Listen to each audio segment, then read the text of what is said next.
What's up guys, Vince Blaze here with Adventure Tennis. I hope you guys are doing well. It is a beautiful day today. We are currently at Pinawa Country Club, and the reason why we came here is to check out their brand new courts. They are absolutely phenomenal. It's amazing. I'm really glad that Bob and I were able to make it out today. But the real and one unique reason why we're shooting today is to review this brand new racket, the Yonex Percept 97. So I've heard a lot of good things about this racket. It apparently is the replacement for the V-Core Pro line of rackets, and so I'm really excited. I've always wanted to try the V-Core Pro, never had the opportunity, and so today we're gonna be able to test out their new edition, which is under the name Percept 97. A little bit of info behind this racket. We were able to review it thanks to our friend Beckett at Tencom, so huge shout out to you, Beckett. Thank you so much for letting us borrow this today. Unfortunately, he couldn't join us due to an injury, but hopefully we'll get to play with him and get his thoughts later on. I think Beckett ended up stringing this racket with Tourline Wasabi, and I think he strung it at 48 pounds, and so that's pretty light, or pretty low, I guess. I'm used to stringing it at about 50 to 56 pounds, so I've never hit with anything below 50, so it's gonna be very interesting playing with this. We'll see how it sort of affects the gameplay.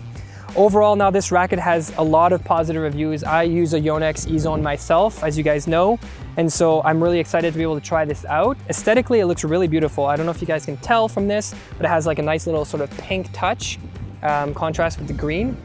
And just overall, I think there's not enough green rackets on the tour. I really like green, as you guys can tell. Beckett chose some nice colors to string this on for the Tourline Wasabi. And yeah, just generally, I think that from what I've seen online and what other people are saying, it's a really good racket. I think Yonex has implemented a new sort of technology which they call servo filter.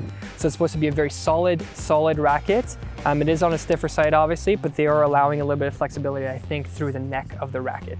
And so yeah, we're just gonna test it out today. Bob and I are gonna play, we're gonna give you guys our thoughts on it and see how it performs on the court.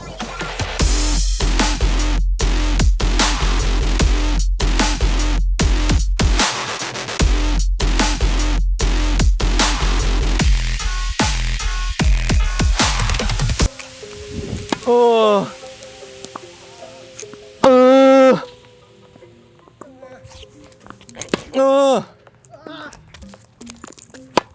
Ah.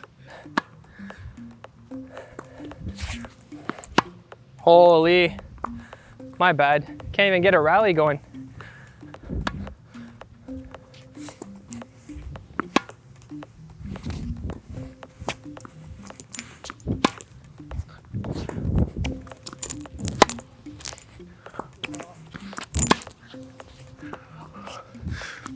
Oh, let's go.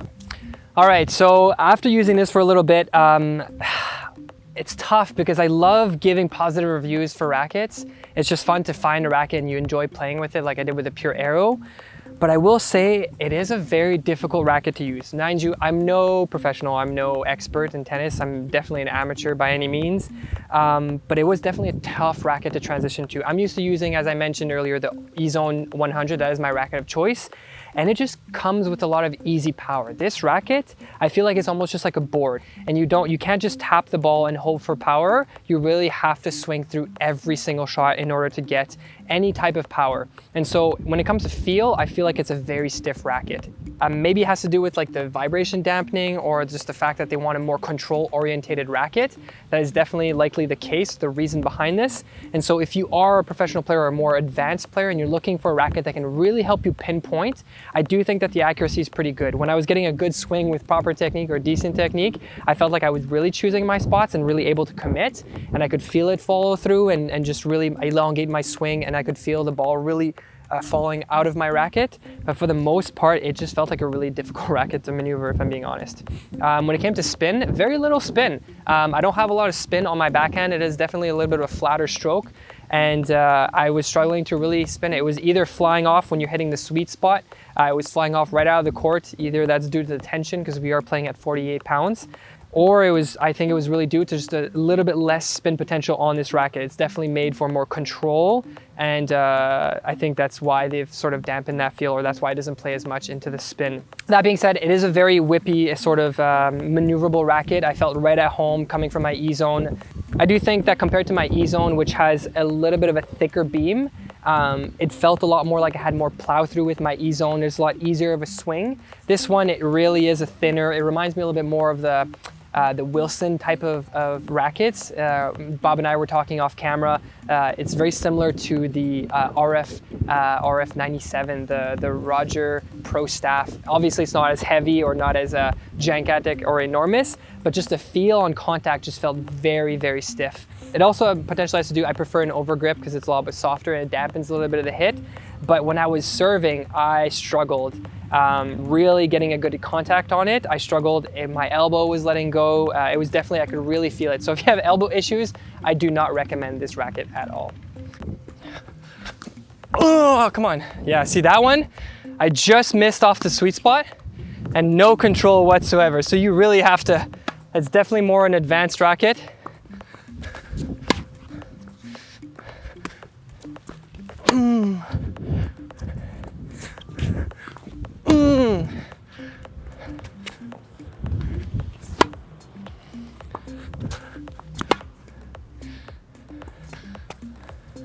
When it comes to volleys, I think that it's definitely still a control-oriented racket, but I felt a lot, Bob was noticing I was able to place those volleys. Like, my volleys definitely struggle. We're hopefully gonna get a lesson with one of our coaches to be able to help me develop my form a little bit better, but this was really easy to be able to place the shots. I felt like I was in tune, I could choose my spots and really just like elongate my arm, and basically the racket was doing everything for me. It really does like sort of dampen, cut out the spin that's in the ball already.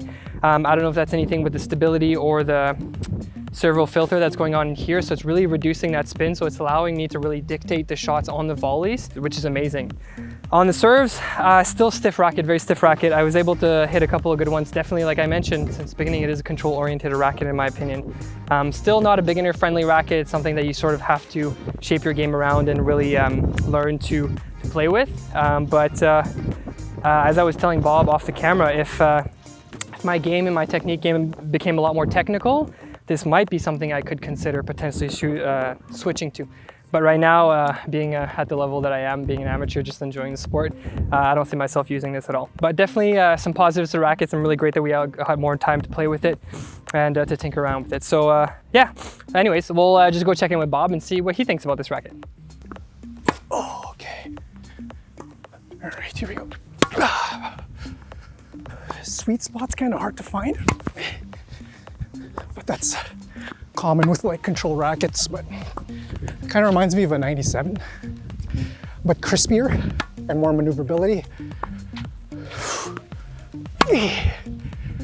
Kind of plays like a Radical, but less.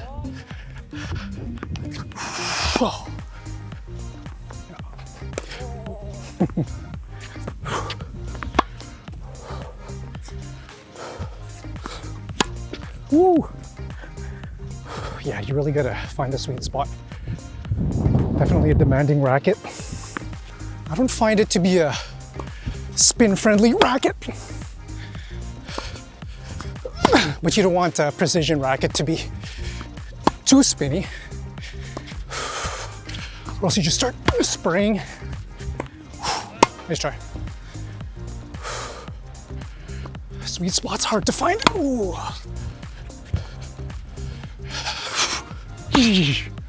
Yeah. Right there, we really get your feet set. Dude, this thing is a precision monster, but it's very demanding. A little bit more maneuverability, lighter than a Pro Staff, of course. But here we go, down the line. Ooh. Alrighty. So yeah, Bob, what are your thoughts about this racket? Difficult to use, very demanding racket. I mean, maneuverability is good. I would say it really suits an advanced player who really wants to dictate and boss an opponent with precision. Like I said, touching back on how demanding this racket is, definitely recommended for someone who plays with precision. Spin comparison for a control racket, it's just, I would say it's kind of like a Blade or a Radical, but a little bit less, but definitely lighter. I like it in terms of being at the net. I felt like the volleys were reliable. So this racket doesn't really have a lot of spin. I noticed when I tried to generate a lot of topspin, more for placement. But are you typically like a heavy spin type of player? I am a heavy spin type player, trying to flatten my shots. try to be a little bit more aggressive. But this, in terms of aggressive play, this would be the racket for you, I think, because again, smaller head size, got the 97. This requires a lot of position and really want to try to dictate and kind of place your shots accordingly. Yeah, I think that, you know, Bob and I are not, like I said, we're not professional players and we're still learning a lot of the basics. And so because of that factor, that fact in and of itself, it's harder for us to place our shots in general. And so we rely, I'd say, heavily on like more forgiving rackets that have a little bit more plow through, that are able to keep the racket a little bit more stable, aren't as stiff on our arms, but just give us easy power. That way we can focus less on power and more so on placement. While this one is the opposite, in my opinion. It gives you less power and is heavily reliant on you to generate that power. And so you can focus on your placement, but we're again lacking a little bit of the technique side of that, right? Yeah. The technical side that allows us to be able to place it properly. So maybe that's why it's not really suited to our game. Absolutely. I think this is not the type of racket where you just pick up and play. Like I said, it's gonna be demanding for you to play with this racket. Like I said, but for those who fit this certain type of racket's play style in terms of placement or precision, this is gonna be for you. Mind you, this is the 97 version of this racket. I believe they have an H version, which is the bigger head, and a D, which is a more dense pattern. Obviously, a smaller head size is more control orientated. That's typically how it goes. Allows you more control as I don't know the mechanics behind that, but maybe the 100 version might be a little bit something more forgiving for maybe Bob and I. So if we could get our hands on that, that'd be great. Yonex sponsor us. Yeah, that might be the move for us. So that way we have a little bit more of a, I'm sure the 100 will give us a little bit more power, a little more forgiveness. It's going to be a little bit bigger of a frame as well. But yeah, when it comes to this one, it's definitely, like Bob said, it's not something you just pick up and play with. It's definitely something that you know your game and you're sort of like sculpting your game around to fit this racket. It's definitely something that you really have to adjust your game, or it's something that your game really needs, and this is exactly the tool that you are using. So yeah, if you really want to boss your opponent and just kind of make them run and be precise with your shots and placement, this is the racket. Very true. Very true. That could also be potentially like a good doubles racket, just because like doubles, you got a lot more angles. You're aiming a little bit. You got a lot of volleying in there as well, and it's more about placement and sort of quick, rapid reactions than it is of like big baselines. So yeah, I'd say like from the baseline, I didn't exactly enjoy these shots, but maybe in a more tight, condensed scenario, it might be a useful racket. Not sure if I would commit to having a racket specifically dedicated just for doubles. I prefer to keep it more consistent, but might be something to try out if you're a doubles player. I don't know. I think we got a decent amount of hitting time with this, but it was hard for me to find that sweet spot. Very true. Very true. Yeah. But those are just our thoughts. So if you guys have your own thoughts, please leave them in the comments. We had a lot of comments and questions on the last few videos that we posted. So those are awesome. We're trying to answer them as honestly as we can. But yeah, if you guys have your own thoughts or reasons why we're struggling with this rackets, we'd love to hear that, because like, again, we're just trying to learn here and trying to help you guys learn as well. But yeah, that's our general thoughts on the rackets. We're just gonna go play some more. Solid at the net. I'm really trying to hit the sweet spot here. Otherwise, this thing's gonna spray. Again, precision. Pretty stable at the net. Volleys. I like it at the net, to be honest. Maneuverable.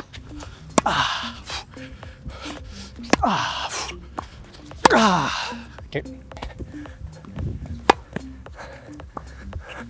Oh, that's terrible form, but yeah.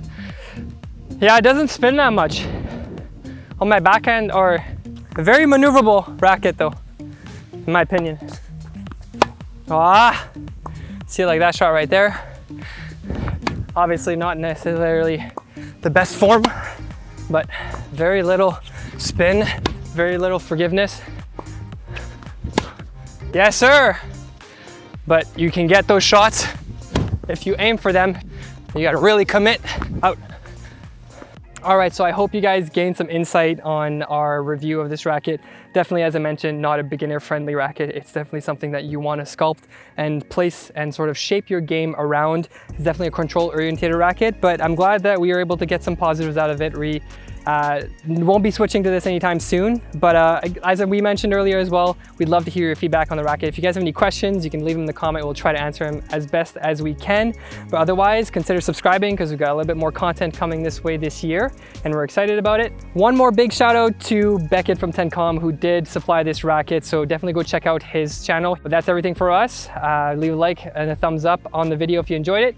Don't forget to check us out on social media. We'll be putting a lot of content, small little videos and little skits and stuff like that. And also a few more tips and tricks videos are probably gonna come on that platform as well. So if you guys like short form content, definitely check us out on Instagram and TikTok and Facebook and all the other platforms. We'll be there. All right, thank you so much. We'll catch you guys in the next one. Cheers. Ah! Oh, chimanga. Or else you just start spraying. Nice try.